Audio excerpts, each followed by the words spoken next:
Salve Maria et bienvenue dans Les petites vies de saints. Aujourd'hui, je vais vous raconter l'histoire d'un garçon qui n'a pas toujours été très sage et qui a mis très longtemps à découvrir quelque chose d'extraordinaire. Dieu l'aimait. Ce garçon s'appelait Augustin et il est devenu l'un des plus grands saints de l'Église. Mais notre histoire a aussi une héroïne discrète, sa maman, Monique. Une maman qui n'a jamais cessé de prier pour son fils. Augustin est né en l'an 354, à Tagaste, en Afrique du Nord, dans l'actuelle Algérie. Sa maman, Monique, était chrétienne et aimait Dieu de tout son cœur. Elle désirait que son fils apprenne, lui aussi, à connaître et aimer Dieu. Seulement voilà, Augustin avait d'autres idées. Il était très intelligent, il apprenait vite, parlait très bien et savait convaincre les autres. Mais en grandissant, Augustin cherchait surtout à réussir, à s'amuser et à profiter de la vie. Il étudia loin de chez lui et chercha des réponses dans toutes sortes d'idées. Mais malgré tout, quelque chose lui manquait. Son cœur n'était jamais vraiment satisfait.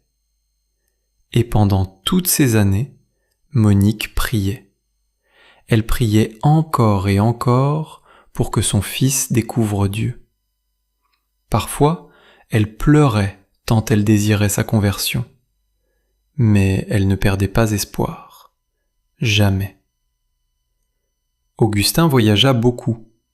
Il vécut à Carthage, puis à Rome, et finalement à Milan, en Italie. C'est là qu'il rencontra un évêque extraordinaire, saint Ambroise. En l'écoutant parler, Augustin commença à se poser de vraies questions. Et si Dieu existait vraiment ? Et si sa maman avait raison? Et si ce bonheur qu'il cherchait partout se trouvait depuis toujours auprès de Dieu? Mais Augustin hésitait encore. Il sentait que Dieu l'appelait, mais il avait peur de changer de vie. Jusqu'au jour où quelque chose d'extraordinaire arriva.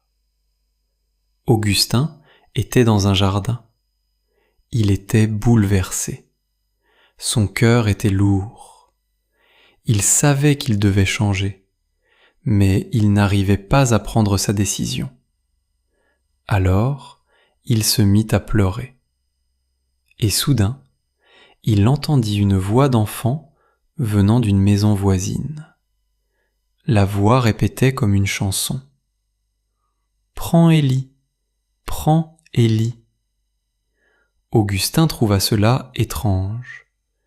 Et si c'était un signe? Il se leva, prit un livre contenant les lettres de saint Paul et l'ouvrit. Il lut quelques lignes. Ces paroles l'invitaient à abandonner son ancienne vie et à se tourner enfin vers Jésus-Christ. Et là, tout changea. Augustin comprit que Dieu ne l'avait jamais abandonné. Pendant toutes ces années où Augustin cherchait le bonheur, Dieu l'attendait, patiemment, comme un père attend le retour de son enfant. Augustin avait 32 ans, et sa vie venait de changer pour toujours. Peu de temps après, Augustin reçut le baptême.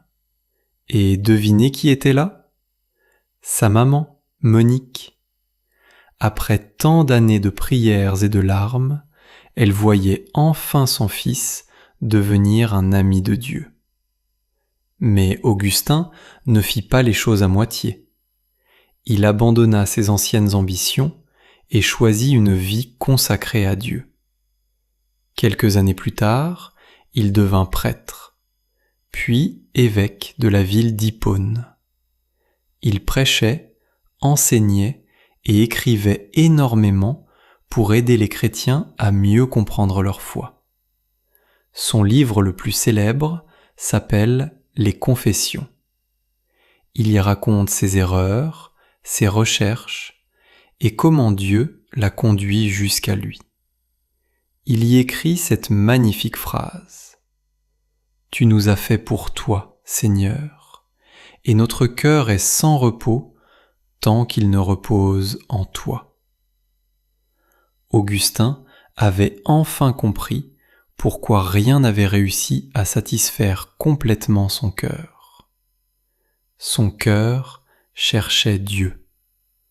Les années passèrent. Augustin continua à servir Dieu et les autres jusqu'à la fin de sa vie. Il mourut à Hippone en l'an 430, à l'âge de 75 ans. Alors, les amis, que pouvons-nous retenir de son histoire ? D'abord, qu'il n'est jamais trop tard pour revenir vers Dieu. Augustin a fait des erreurs, il s'est trompé de chemin. Et pourtant, Dieu ne l'a jamais abandonné. Et puis, souvenons-nous de Sainte Monique. Elle aurait pu penser « Augustin ne changera jamais ».